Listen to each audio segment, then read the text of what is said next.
Hi hello నమస్తే అందరికీ good morning. Welcome to Sriram cab Jagtial. ఈరోజు అయితే నేను ఒక ప్రత్యేకమైన ప్లేస్ కాడికి అయితే కిరాయి వెళ్తున్నాను. ఖచ్చితంగా ఇది అందరికీ ఉపయోగపడుతుంది. ముఖ్యంగా తాగుబోతులకు మాత్రం 100% ఉపయోగపడుతుంది. ఈ వీడియోని మాత్రం చివరి వరకు చూడండి. ఇక్కడ కనిపిస్తున్నది నాగదేవత ఆలయం. ఇది రాజుపేట గ్రామం, భూపాలపల్లి జిల్లా, మంగపేట మండలంలో అయితే ఉన్నది.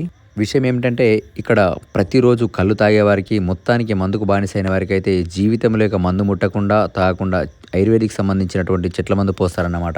ఇక్కడికి దాదాపుగా ప్రతి వారం 100 నుండి 150 మంది అయితే వస్తారని చెప్పి ఇక్కడున్న వారైతే చెప్తున్నారు. మధ్యాహ్నం 12 గంటల వరకు అయితే ఇక్కడికి చేరుకొని ముందుగా టోకెన్ తీసుకోవాల్సి ఉంటుంది. ఫస్ట్ టైం వచ్చిన వరకు అయితే 1500 రూపాయలు, సెకండ్ టైం వచ్చిన వరకు అయితే 200 రూపాయలు ఫీజుగా తీసుకుంటారు. ఫస్ట్ టైం వచ్చిన వారైతే ఖచ్చితంగా సెకండ్ టైం అయితే రావాల్సి ఉంటుంది. ఈ కార్యక్రమం ఆదివారం మాత్రమే ఉంటుంది, మిగతా వారాల్లో మాత్రం ఉండదు. ఇక్కడికి వచ్చి మందు తాగిన వారైతే ఇప్పటి వరకు అయితే మందు జోలికి పోవడం లేదని ఇక్కడికి వచ్చిన వారైతే చెప్తున్నారు. మీలో ఎవరైనా రోజు మందు తాగుతూ మందుకు బానిసైన వారు ఉంటే వారికైతే ఈ వీడియోని అయితే షేర్ చేయండి. ఎంతో కొంత మంచి చేసిన వారి అయితే అవుతాం. ఇలాంటి మరిన్ని ఉపయోగపడే వీడియోస్ కోసం మన పేజ్ని అయితే ఫాలో చేయండి.